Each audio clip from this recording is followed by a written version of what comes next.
تقریب ہے اور بڑی اس لیے خاص ہے، زیادہ اہم ہے کہ اس میں ایک پچھلے کوئی 20 سال سے 15 سے 20 سال کے درمیان جو ہے وہ ہمارے سامنے مختلف ایسی جو ہے فیسٹیول، ادبی فیسٹیول جو ہے منعقد کیے جا رہے ہیں، جن میں کوئی بنیادی طور پہ چونکہ میں سرکاری آدمی ہوں اور مجھے یہ اندازہ ہے کہ اس میں ان کا نقطۂ نظر یا ان کا مطبع نظر یہ ہوتا ہے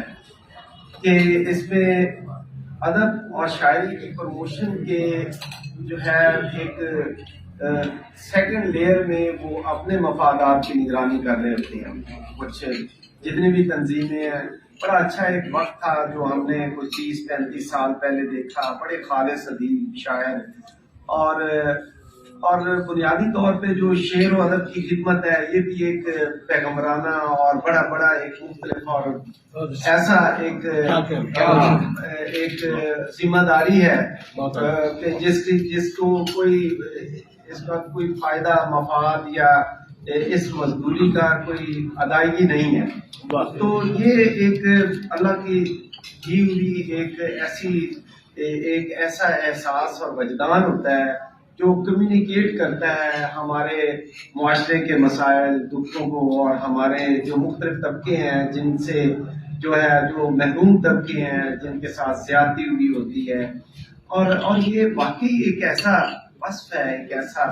فرض ہے، ایک ایسا منصب ہے جس میں جو ہے یہ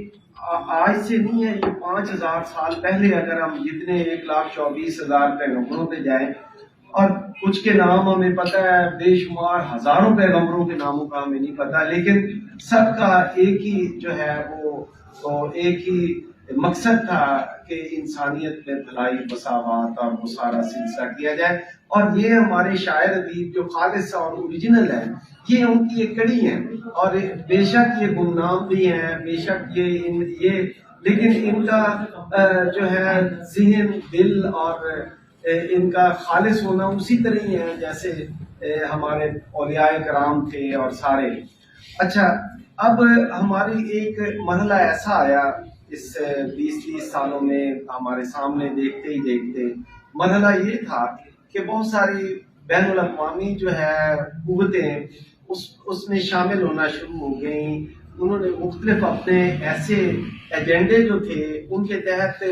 بڑے سستے داموں شاعر، ادیب اور صحافی خریدنے شروع کر دیے۔ ہمارے دیکھتے ہی دیکھتے فرد بھائی بیٹھے ہیں، جعفری صاحب، شفیق خان صاحب، پرانے آدمی بیٹھے ہیں، سر بیٹھے ہیں، تو یہ ہے کہ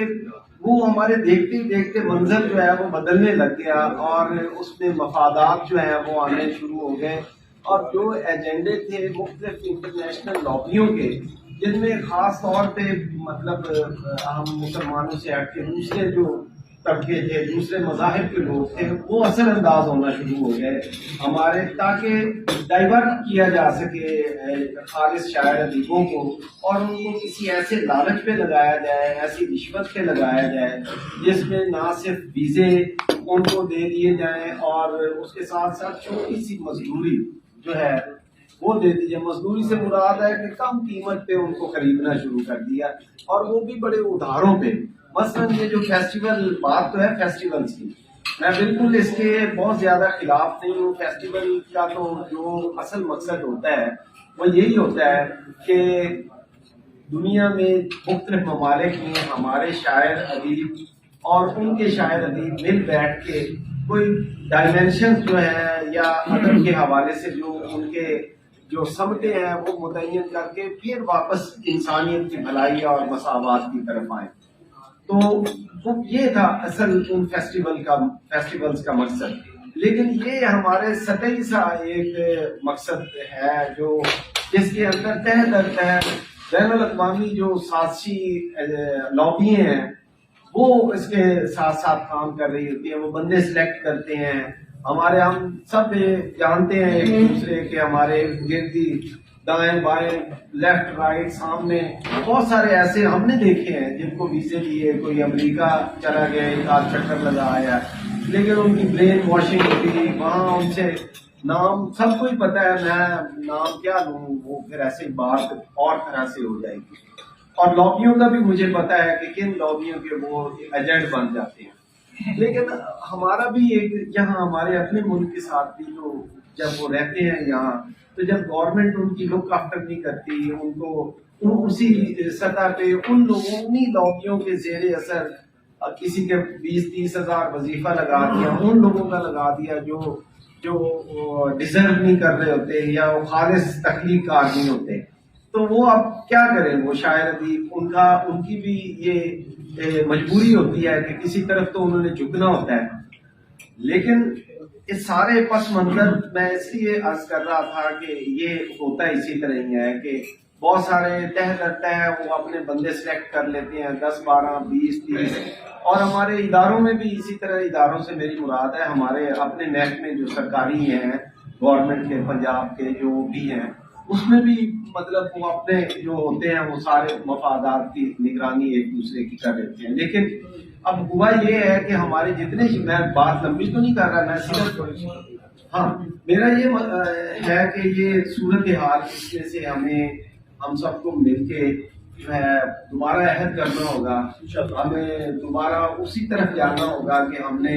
اپنی جو خالص سمت ہے اس کی شعر و ادب کی ترتیب کی اس کی طرف آنا ہے. اور ان وہ جو لابیوں کے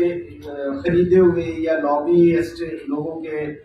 نمائندے ہوتے ہیں ان سے بچ کے ہم اپنے جو ہمارے مقاصد ہیں شعر و ادب کے اور تخلیق کے ان کے ساتھ ہم میچ کریں اور وہی کریں جو ہمارے آج سے 20-30 سال پہلے جو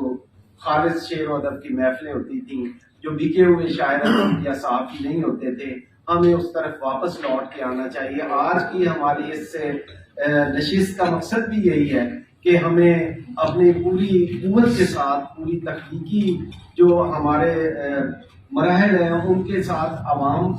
کے مسائل لوگوں کے مسائل ان کے حوالے سے ہمیں اپنی تخلیقات کو اور ہمیں اس سے دور رہنا چاہیے جو ہمارے اس طرح کے کبھی فیصل آباد میں کوئی فیسٹیول ہو رہا ہے کبھی کراچی میں ہو رہا ہے ان میں ان لوگوں کو بلایا جاتا ہے جو کنسرن لوگ نہیں ہوتے.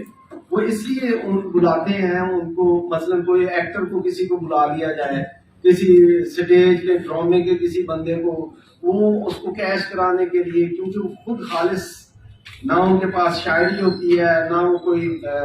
نثر نگار ہوتے ہیں نہ کوئی مزاح نگار اوریجنل ہوتے ہیں جو رائٹر ہوتے ہیں. تو ان لوگوں کو بلانے کا مقصد ان کا یہ ہوتا ہے کہ وہ اور زیادہ دور کر دیں تخلیق کاروں سے عوام کو. اور انٹرنیشنل جو لوگ ہیں ہمارے ملک کی اس سے بدنامی پتہ کیا ہوتی ہے وہ یہ سمجھتے ہیں باہر کے اگر وہ جہاں انڈیا سے کوئی آتا ہے یا کسی اور ملک سے آتے ہیں وہ کہتے ہیں یہاں تو تخلیق کا کام نہیں ہو رہا.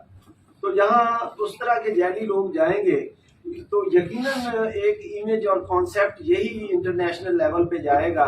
کہ یہ ان کے شاعر ادیب جو اصل ہیں وہ کوئی تخلیقی کام کرنے والے ہیں ہی نہیں یا موجود ہی نہیں ہے. تو یہ ایک المیہ ہے ہمیں اس المیہ کے ساتھ جو ہے وہ بڑی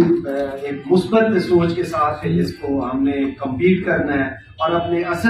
اصل جو شاعر ادیب ہیں ان کو پروموٹ کرنا ہے. یہی ہمارا فرض ہے اور یہی حلقہ ارباب ذوق کا منشور ہے.